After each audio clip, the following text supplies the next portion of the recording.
Hello everyone, welcome to my new video. This video is part of my little series about building a mandelbrot explorer with PyQt5. Today I will talk about program execution speed. Speed is always important.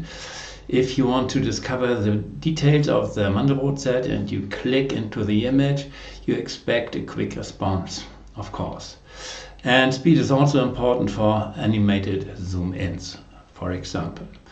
So what I did, I made several installations of the mandelbrot code and compared the results. So I started with Scalar arithmetic. This is pure Python. We don't expect that this implementation is the fastest, of course, but it is where everything started. It's a very simple implementation, and so it's the most basic approach, and therefore I included it into my list.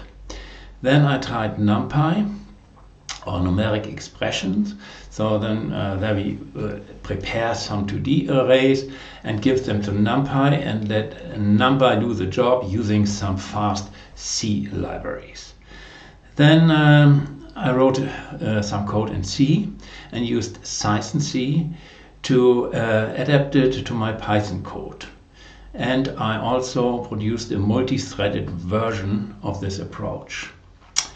And then I wanted to know what my graphic card can do.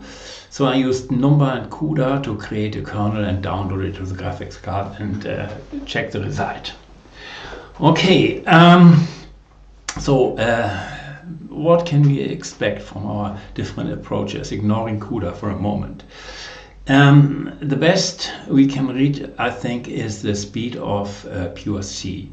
And therefore, I wrote a program, mandelbrot.py, and make some tests with it. And I think this is, so to say, our reference speed. And I will show it in the last slide together with the other results for comparison.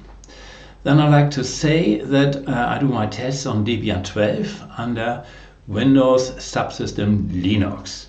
This is a very convenient environment for me. And I also should mention that I uploaded mandelbrot.py and mandelbrot.py to GitHub, from where you could download it and repeat the tests for yourself.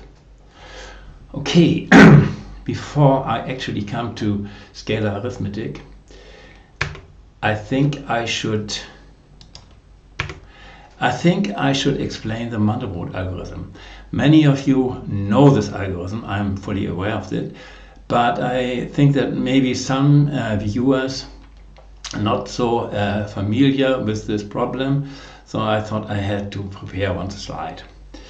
So what is the question? Well, here we have the famous algorithm. This is an iterative formula, Zn plus 1 equals Zn squared plus C. This is a test for C. We start at 0, Z0 equals 0, and we use this iterative formula to create the well-known image. So how is this done? First, we create a grid covering the region of interest in the plane of complex numbers. The mandelbrot set lives in the plane of complex numbers. And I choose the default grid of 1000 by 1000 here. In the schematic, I have a grid with 15 by 15. The grid cells correspond to the pixels in the final image. So the shape of the image is also 1000 by 1000. And if we speak of a grid cell, we say we do something with a grid cell, we always mean that a number which is in the lower left corner of the grid cell. This represents the grid cell, so to say, just to make it clear. And since we are doing iterations, we have to select a limit, the maximum number of iteration, and I choose 512. This is something that I found convenient. Now, we have to loop over the grid, choose C's from the grid, and then we iterate this formula to determine the escape count. Well, the iteration creates a series or a sequence of numbers. Let me show you. Okay, I hope you can see it. So enable this feature, and with the mouse I will select Cs. So I go to the mandelbrot set. Here I'm in the middle of the mandelbrot set, and the sequence of numbers which are generated by the iteration is displayed as a polygon. And this polygon, which you see, has 512 segments. In the middle of the mandelbrot set, it converges very quickly. And if we approach the border, so to say, then we see some interesting shapes.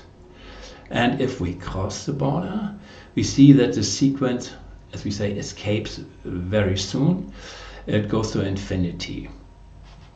Okay, so this is how the sequence of numbers generated by this formula looks like.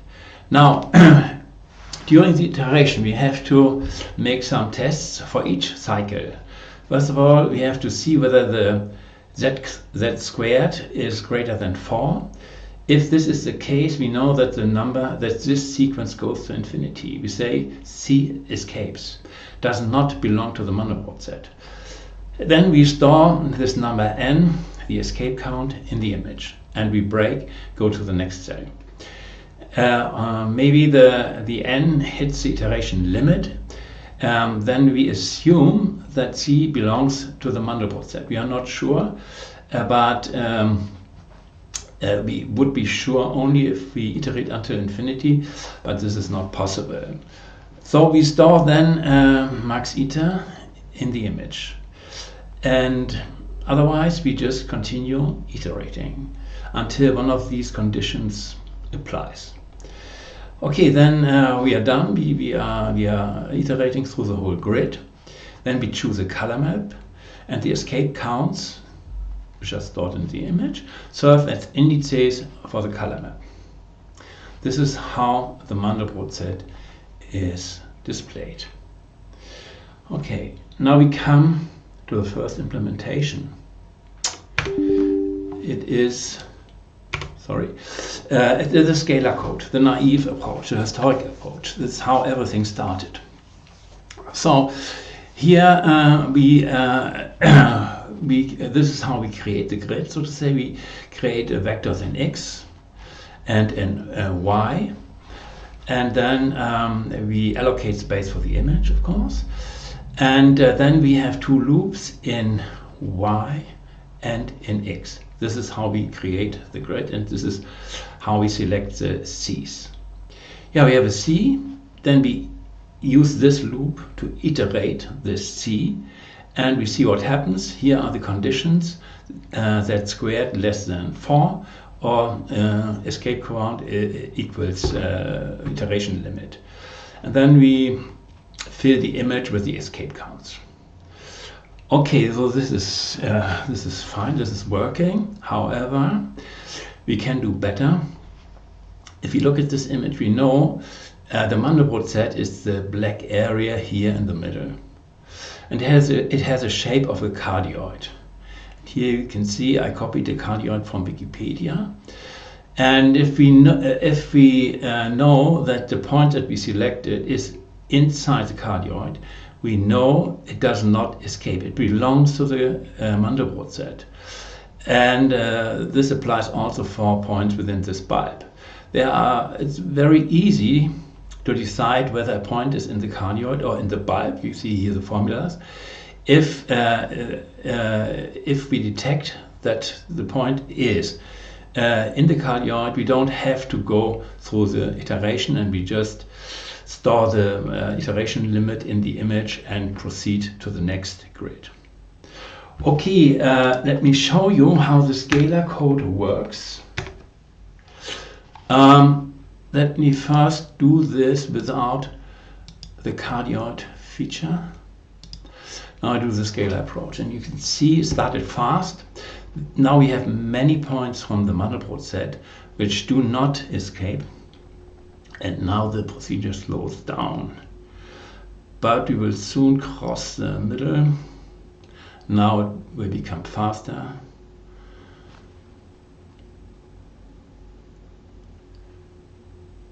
Okay, And now we are done. This takes 26 seconds, too long to wait for the plot. Now if we enable this cardioid bulb feature and then repeat the calculation, it goes faster, considerably faster. So we're here at 5 seconds, factor of 5. This is already quite impressive. Yeah, this is something that we could accept, yeah, for looking into the mandelbrot set already, I have to say. Yeah.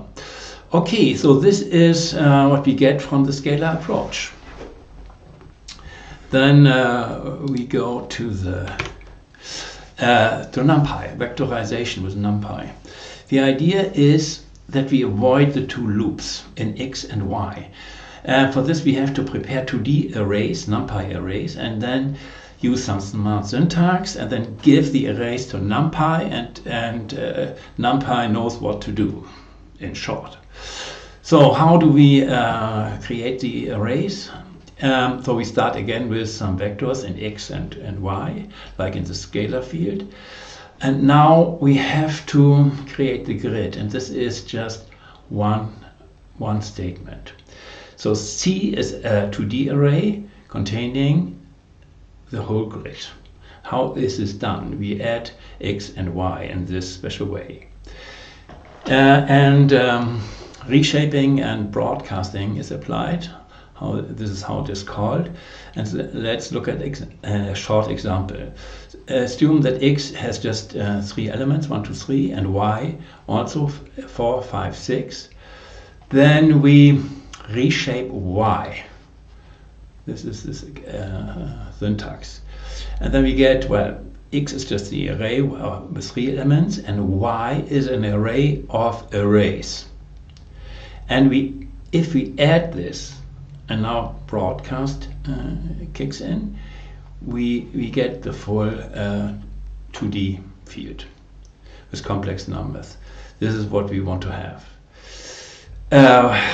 Why this works, how this works. It is important that it works because it makes life so easy and so efficient, and this is why I think NumPy is giving us this syntax. Okay. Now let's look into this. Loop about the iteration. We go down. So here we have 3 statements. Yes, that's not done. This is 2D field, which is created by the comparing z squared with 4. Z is an array of zeros. By comparing it with 4, and here in detail you see z0, 0. If this is less than 4, then we store true, otherwise false, and so on for all the elements of the 2D array. So we have not done is a 2D field filled with true and false values. And here we set the image, which is also a 2D array, at the positions where not done is true to IT. IT is the loop index. Okay, and then we continue the iteration. We replace z with z squared plus c, and we only use the values which are true in this not done matrix. So this is how it is done. It's very concise, and to be honest, I did not invent this code. I found it somewhere in the web, and it's of course working nicely. I show you the speed. Now this time we choose NumPy, and there's no cardioid option. So, and this is what NumPy does. Let's repeat it. So 2.3 seconds it is twice as fast as the scalar solution with the cardioid feature enabled. Okay. I will, well, for numeric expression, for using this module, the code looks more or less the same. I will not show it here in detail. I will show the results on my last slide. Okay, so this is NumPy.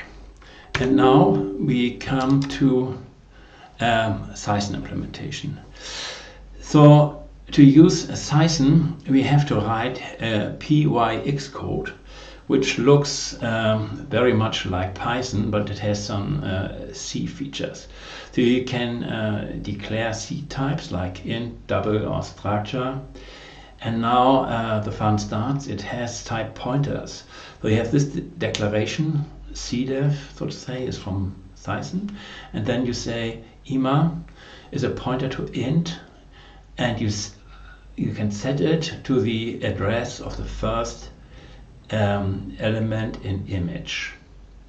And then you can access different cells of the image with this syntax. This reminds me on my youth. Yeah, this is really programming in raw C. Yeah, there you can access contiguous memory, and you can also point to NumPy arrays. And this PyQt code can have a no GIL section. GIL stands for Global Interpreter Lock. This is a Python feature. If this GIL is asserted, then the code cannot run in parallel. It's important for the next test that this GIL is not asserted by the code, and that we can have several instances, so to say, or threads of the code running in parallel. This has to be taken into account. Now, then we use Cython to generate C code. This is normal C code, C variables, control structures, and so on. And we have this also no GIL blocks in the C code. Then we compile it, link it, and we create a shared library which can be imported in Python. I will show you the details. Okay. So first of all, the declarations in the PyQt code. Here this looks like Python, yeah, with these parameters. And here you say that you have the image, and it's filled with it's an array of zeros. And here I set a pointer to the first cell of the image. So using typed pointers is the fastest way to access the image. There are absolutely no checks whatsoever. You have to know what you are doing, but it is fast. This is the whole idea. And here we have some other variables which are not so important. And then I'll show you the second part of this script. And here we are looping in Y and in X. This you know already from the Scalar code. And here we have the mandelbrot formula, and we determine the escape count in the image and put it into the image. This happens here. The code looks a little bit different because it's really optimized. So we avoid double multiplications and so on. So this is why we make this dx here, dx and dy and so on. But I think you should be able to read it. And then again we have here the cardioid and bulb feature where we check. So this is then the Cython code. And how is it invoked? So in my script mandelbrot.py, I import mandelbrot Cython and just call it as if it were a Python function. Yeah, so the mandelbrot Cython is a module. It is a shared library. So it's easy to use this Cython code. Okay, now we come to the multi-threaded Cython implementation. So we have here the final image, and the idea is that we have a list of workers which take care of the different tiles of the final image. And so this problem is ideal for parallelizations, whatever. You understand what I mean? Yeah, because every pixel is independent of the neighbors. Yeah.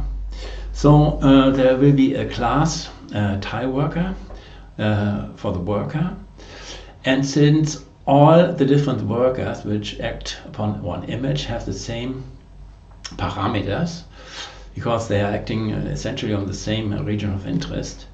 The parameters which are usually passed in function calls are set as class variables. And then we need a lock, threading lock, in order to avoid erase conditions when different workers try to access the final image at the same time. So here we just spawn the workers, and the workers are distinguished by row and column. Otherwise they're exactly the same. So here they are started, and here we wait for the workers to complete. We check a finish count, and then we retrieve the final image. Okay, let's look at the worker code. It's very easy. The tile worker class is a QThread. Of course we want threads, and we look at the run code. The problem is, so to say, to find the tile which belongs to the row and the column which we receive in the constructor. Though this is not really complicated. Of course I got it wrong in the first try, but then when you look at the image, then you can see that the tiles are not arranged properly, that you fix it, and it's all. So it's easy. And then we just invoke the Cython code that we did invoke before. And we have the collection of the different tiles, and this is done in a separate member function. And here we use the lock to avoid the race conditions. Okay, this is how it is done. Now, I will show you how this runs. So, here you see this whole image is created with Cython in a tiled version. It's the fastest option. And the elapsed time is 0.1 seconds. So what happens if I do it again? Repeat last calculation, 0.02. Gain of factor 5. And again, 16 milliseconds. So these were 100 milliseconds, 20 milliseconds, 15 milliseconds. Do it again, 14, 16. Okay. So there we are converged, so to say. So this is an interesting effect, I would say. So we have a CPU warm-up. This here, the observation is what you have seen. So why is this so? The reason, the main reason is the CPU frequency scaling. In the first run we start with low power frequency, and after a few milliseconds, when the CPU detects that it is really busy, CPU is boosted to max turbo. These are really the names, and this can be a speed up of a factor of 5. So the frequency is enhanced. And there's another effect like cache warm up. So in the first run, the instruction cache is cold, because there were no instructions before. Data cache is also cold, and branch predictor has no history. And in the next run, the instructions are cached already. Data are cached, and the predictor has a history and can work. Then we have Cython function overhead. The first run triggers module initialization, and Python also may allocate buffers, and other things happen. And then we have page faults. In the first run, we have page faults when memory locations are accessed for the first time. This is true for arrays, of course, shared libraries, and even the dependent libraries like libm or libc. And then we have file system caching. So the first run is reading from the disk, and the next run is reading from the cache. This is the warm-up, so to say. Very interesting, all these effects. Okay, now conclusion for Cython C. It is easy to install Cython. It's just one command, apt install Cython. That's all.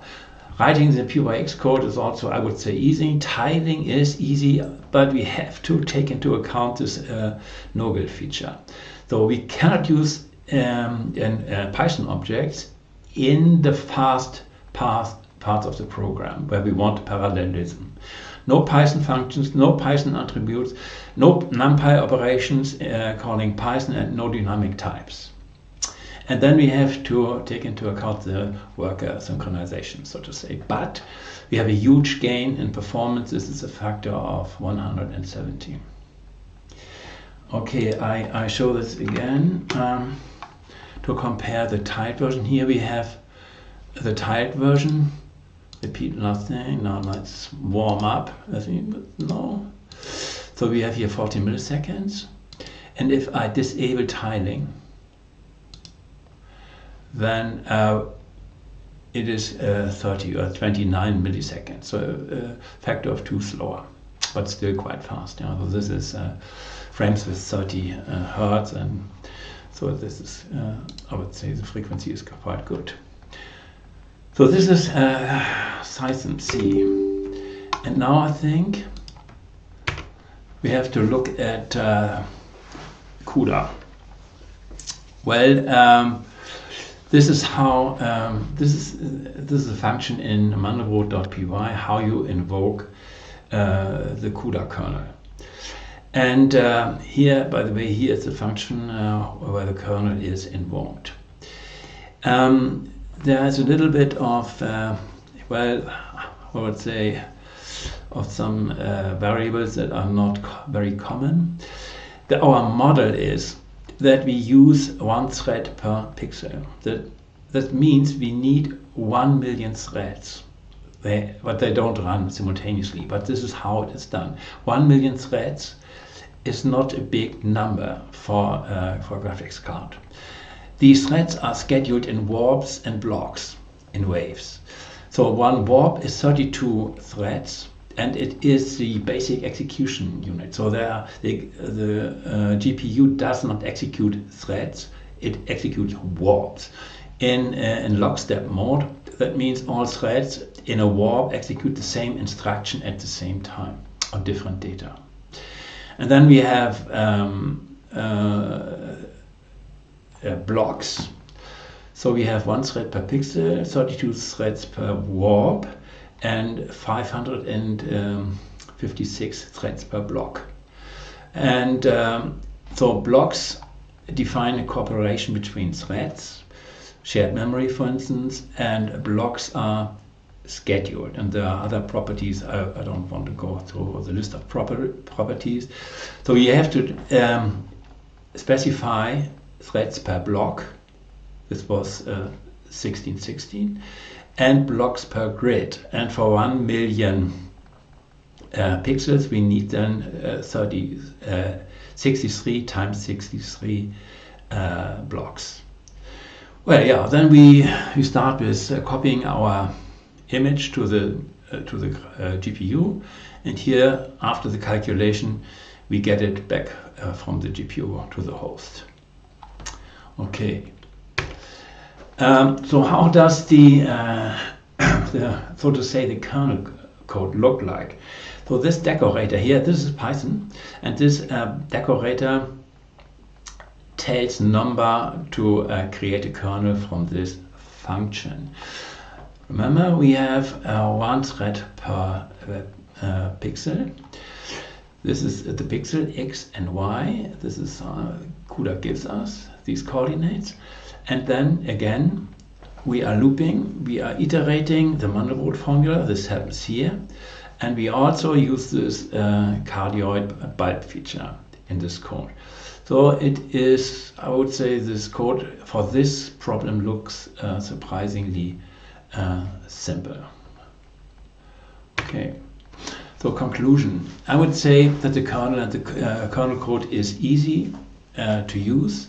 For this example, I have to say, but the installation is a little bit tedious. We have to install software properties common, and we have to download and install a repository pin, add the repository key, add the Cuda repository, and install Cuda toolkit.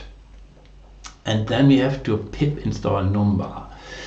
And I don't like this. I install packages using apt. And if I install something with pip, it compromises my operating system. I don't like it. But this can be done. The pip installation can be done in a virtual environment. I did it. But if you use it then afterwards, you always have to activate this virtual environment. Can be done. It's not too complicated, but it's a little bit more effort, and I'm not the big fan of it. Okay. Now, here are the results. So whole image, I just show you what I did. So I tested it with the whole image, and then I tested the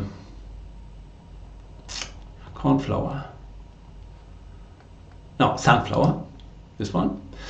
This, and the whole image has 512. The maximum number of iterations is 512. In this case, 768. And I also tested this here, 2 spirals.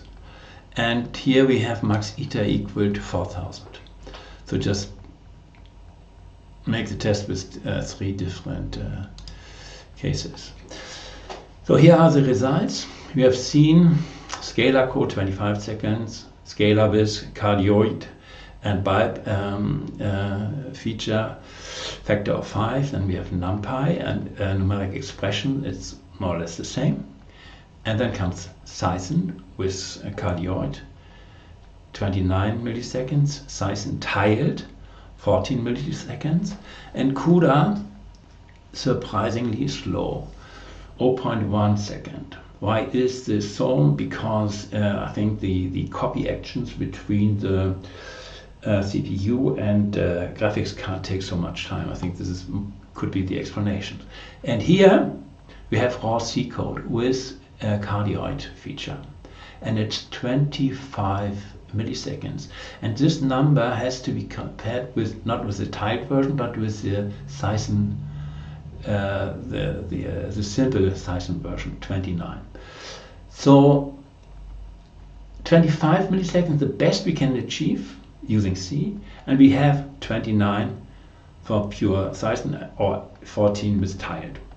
So it tells us that there's really no need to try to explore the mandelbrot set in pure C using then Qt and some C graphics library. So it is totally okay if we do this with Python, PyQt5 and matplotlib. Okay, I hope you enjoyed the video, and I thank you for watching.